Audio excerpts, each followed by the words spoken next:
আল্লাহর কাছে দোয়া করেন, আল্লাহুম্মা হদি কওমি ফাইন্নাহুম লা ইয়ালামুন। আল্লাহ রাসূল সেই দৃষ্টান্ত স্থাপন করলেন। আল্লাহ রাসূলকে যারা প্রাণে মারার জন্য উদ্যত হলো, যারা রাসূল পাক সাল্লাল্লাহু আলাইহি সাল্লামকে পাথর মারলো, যারা রাসূলকে নিশ্চিহ্ন করতে প্রস্তুত হলো, সেই সমস্ত দুশমনদের জন্য আল্লাহর রাসূল শান্তির নবী রাহমাতুল লিল আলামিন দোয়া করেন, হে মাওলা, যারা আমাকে পাথর মেরে নিশ্চিহ্ন করতে চায় তারাও আমার দল, তারাও আমার জাতি। রব্বুল আলামিন তারা আন্ডারস্ট্যান্ড করতে পারে নাই, তারা বুঝতে পারে নাই আমি তাদের রাসূলকে তারা আমার উপরে নির্যাতন করতেছে, আমাকে মারতে উদ্যত হয়েছে। আল্লাহ পাক, আমি তো শান্তির নবী, দুনিয়াতে এসেছি সারাটা বিশ্ব আল্লাহর জগৎ, সারাটা পৃথিবীর জন্য আল্লাহর রাসূল রহমত স্বরূপ এসেছেন। আল্লাহর রাসূল শান্তির নবী দোয়া করেন, আল্লাহ আমার দলকে, আমার জাতিকে বুঝতে সুযোগ দেন, আল্লাহ তাদেরকে ধ্বংস করিয়েন না। এ থেকে পরিষ্কার হলো যে Islam is the religion of peace. ইসলাম হচ্ছে শান্তির ধর্ম। এই ইসলামের মধ্যে নির্যাতন নেই, ইসলামের মধ্যে সন্ত্রাস নেই, ইসলামের মধ্যে টেররিজম নেই। ইসলাম হচ্ছে সারা পৃথিবীর মানুষের জন্য একটি নাজাত এবং শান্তির আশ্রয়স্থল। তবে আমরা সেই বিষয়টা, সেই মেসেজটা পুরোপুরিভাবে আমরা রাসূলের অনুসরণের মাধ্যমে সারা পৃথিবীর মানুষের কাছে আমাদের পৌঁছে দিতে হবে যে Islam is the religion of peace. ইসলাম হচ্ছে শান্তির ধর্ম। আমাদের ব্যর্থতা কোথায়? আমাদের ব্যর্থতা হচ্ছে আমরা রাসূল পাক সাল্লাল্লাহু আলাইহি সাল্লামের সঠিক আদর্শ এবং আল্লাহর রাসূল রাহমাতুল লিল আলামিনকে আল্লাহ রাব্বুল আলামিন যেভাবে সারা দুনিয়ার মানুষের জন্য নাজাতের ব্যবস্থা স্বরূপ প্রেরণ করেছেন, সেই আল্লাহর রাসূলের সঠিকভাবে আমরা অনুসরণ হতে, আল্লাহর রাসূলের খাঁটি উম্মত হতে আমরা ব্যর্থ হতে চলেছি। আমরা দেখি রাসূল পাক সাল্লাল্লাহু আলাইহি সাল্লামকে আমরা কিভাবে আমরা মানতে পারি, কিভাবে আমরা মানতেছি। আল্লাহ পাক বলেছেন, মাই ইউতিউর রাসূলা ফাকাদ আতা আল্লাহ। যারা আল্লাহর রাসূলের অনুসরণ করলো তারাই প্রকৃত অর্থে আল্লাহর অনুসরণ করলো।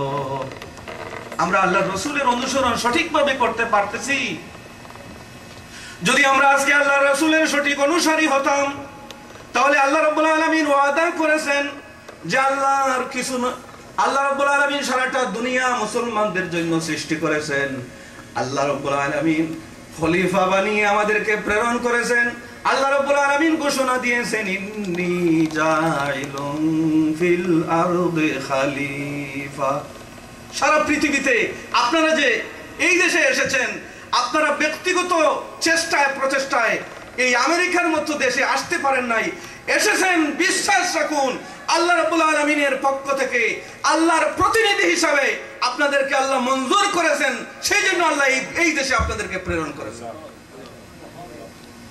সুতরাং একটা ইসলামিক দেশে এবং যে দেশে মেজরিটি মানুষ ইসলাম ধর্মে বিশ্বাসী, সেই দেশের একজন সাধারণ মানুষের চেয়ে আপনাদের উপরে অনেক গুণ বেশি দায়িত্ব এবং কর্তব্য রয়েছে ইসলামের দিক থেকে।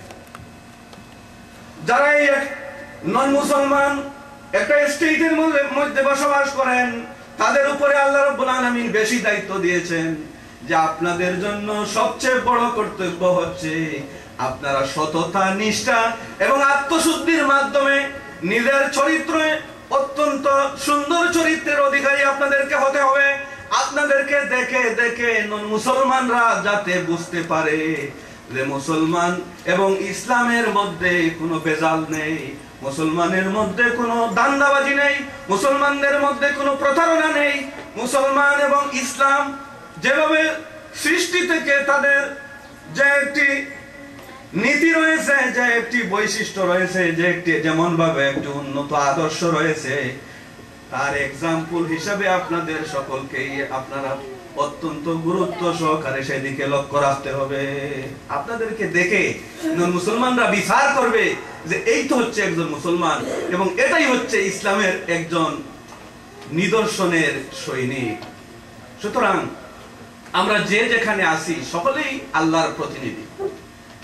আল্লাহ রাব্বুল আলামিন দুনিয়াতে আমাদেরকে সৃষ্টি করেছেন এমনিতে নয়। আমাদেরকে আল্লাহ রাব্বুল আলামিন সৃষ্টির শুরুতে ফেরেশতাদের সাথে আল্লাহ রাব্বুল আলামিন যে ঘোষণা দিয়েছিলেন যে আমি দুনিয়াতে আমার প্রতিনিধি সৃষ্টি করতে চাই, ফেরেশতারা সেখানে আর্গুমেন্ট করেছিলেন, আল্লাহ আপনি কি এমন মানুষদের সৃষ্টি করবেন যারা জমিনের মধ্যে ফিতনা ফাসাদ সৃষ্টি করবে? আল্লাহ আপনার তাসবিহ তাহলিলের জন্য আমরাই তো যথেষ্ট। আল্লাহ রাব্বুল আলামিন কি আনসার দিয়েছিলেন? আল্লাহ বলেছিলেন, ইন্নী আলামু মা লা তা'লামুন। ফেরেশতারা আমি যা জানি তোমরা তা জানো না। এই আনসারের ভিতরে রয়েছে আপনাদেরকে আল্লাহ সৃষ্টি করবেন এবং আপনাদের মাধ্যমে হতে পারে আপনাদের বংশের মধ্যে এমন কিছু মানুষ এই দেশে সৃষ্টি হবে, আপনাদের মাধ্যমে আল্লাহ পাক রব্বুল আলামিন মদিনাওয়ালার ইসলামকে এই দেশে প্রচারের একটা ব্যবস্থা করে দিবে। আল্লাহু আকবার, আল্লাহু আকবার, ইয়া রাসূলুল্লাহ, জিন্দাবাদ। সুতরাং আপনাদের আমাদের সকলের জানা উচিত যে আমাদের করণীয় কি এবং আমরা কোন ইসলাম আমাদের হাতে আল্লাহ রাব্বুল আলামিন কোন আমানত দিয়েছেন। আল্লাহ রাব্বুল আলামিন দুনিয়াতে আমাদের সৃষ্টি করে এমনিতে ছেড়ে দেন নাই। যথেচ্ছা আমরা জীবন পরিচালনা করে আমরা যে এই দেশে এসে আমরা যে অত্যন্ত ভালো পরিবেশে খুবই আল্লাহ রাব্বুল আলামিন আরাম দিয়েছেন, সেই আরাম আমরা শুধু খাই এবং ফুর্তি করি। এইভাবে যদি আমাদের জীবনকে আমরা চালিয়ে যাই তাহলে নেভার এভার আমরা সাকসেসফুল হতে পারবো না। আমাদের সাকসেসফুল হতে হলে কি করতে হবে? আল্লাহ কুরআনে ঘোষণা দিয়েছেন কোন কাজ করলে আমরা সাকসেসফুল হব। ফামান যুহজিহা আনিন নার ওয়া উদখিলাল জান্নাতা ফাকাদ ফাজ। আল্লাহ রাব্বুল আলামিন বলেন, যারা দুজখ থেকে নাজাত প্রাপ্ত হলো, বেহেশতে দাখিল হয়ে গেল, তারাই প্রকৃত অর্থে কামিয়াব হয়ে গেছে, তারাই সফল কাম হয়ে গেছে পৃথিবীতে আসা। আমরা যে পৃথিবীতে এসেছি শুধুমাত্র এই যে আমরা খাই দাই ফুর্তি করি, এভাবে কি চললে আমাদের শেষ হয়ে যাবে? আল্লাহ রাব্বুল আলামিন পরিষ্কারভাবে জানিয়ে দিয়েছেন এই দুনিয়া শুধুমাত্র আমাদের জন্য ফাইনাল লাইফ নয়। This is only temporary accommodation, temporary life. আমাদের final life waiting for us, which will be a start after death. আমাদের মরণের পরে প্রকৃত জীবন শুরু হবে। সেই জীবনের জন্য আমাদের প্রত্যেককেই জবাব দিতে হবে। আল্লাহ রাসূল বলেন, আলা কুল্লুকুম রাইন ওয়া কুল্লুকুম মাসউলুনা আন রাইয়াতিহি আও কামা ক্বালা আলাইহিস সালাতু ওয়াস সালাম। আল্লাহ রাসূল বলেন, তোমরা প্রত্যেকেই এক একজন রাখাল, প্রত্যেকেই yourself, everybody as a guideline আমাদের সকলকে দিতে হবে, as a গার্ডিয়ান। আমরা সকলেই একজন গার্ডিয়ান। আল্লাহ রাসূল বলেন, কুল্লুকুম মাসউলুনা আন রাইয়াতিহি, এবং প্রত্যেককেই আল্লাহর দরবারে জবাবদিহি হতে হবে আমাদের অভিভাবকত্ব নিয়ে আমরা কে কতটুকু করেছি। সেজন্য আমরা সকলেই অত্যন্ত গুরুত্ব সহকারে আমাদেরকে খেয়াল রাখতে হবে যে এই দেশে যে আমরা আসলাম, আল্লাহ পাক রব্বুল আলামিন আমরা এক বাপের ঘরে 4 ভাই হতে পারি, 3 বোন হতে পারি, সকল কিন্তু এই দেশে আসেন নাই। কিংবা আপনার নেইবার, আপনার প্রতিবেশী একজন মানুষ কত কষ্ট করে তার জীবন কাটাইতেছে, হয়তো বা একবেলা সে পেট ভরে খাইতে পারতেছে না, কত অসহায় ভাবে কত মানুষ কত কষ্ট করে আছেন। আল্লাহ পাক রব্বুল আলামিন আমাদের প্রাচুর্যের অধিকারী করেছেন। শান্তিভাবে আমরা দেশের একজন প্রাইম মিনিস্টারের চেয়ে আরো বেশি ভালো জিন্দেগি আমাদের যাচ্ছে। তাই বলে আমাদের বেখবর হলে চলবে না। আল্লাহ পাক রব্বুল আলামিন যে উদ্দেশ্য নিয়ে আমাদের সৃষ্টি করেছেন, সেই উদ্দেশ্য থেকে যদি আমরা সরিয়ে দাঁড়াই, আনফরচুনেটলি আল্লাহ পাক রব্বুল আলামিন আমাদের উপর যে কোনো বিপদ দিয়ে দিতে পারেন। আল্লাহ সৃষ্টি করেছেন কি উদ্দেশ্যে? আল্লাহ বলছেন, ওয়ামা খালাকাতুল জিন্না ওয়াল ইনসা ইল্লা লিয়াবুদুন। আমি মানুষ এবং জিন্নাত জাতিকে কেবলমাত্র একমাত্র আমার ইবাদতের জন্যই আমি সৃষ্টি করেছি, আল্লাহর ইবাদতের জন্য। সুতরাং আমরা সকলেই আল্লাহর rule and tradition of Islam, we must follow the tradition of Islam, আমাদের সকলকে ইসলামী রুল এবং নিয়ম নীতি ফলো করতে হবে। সেই রুল এবং নিয়ম নীতির ভিতরে কি আছে?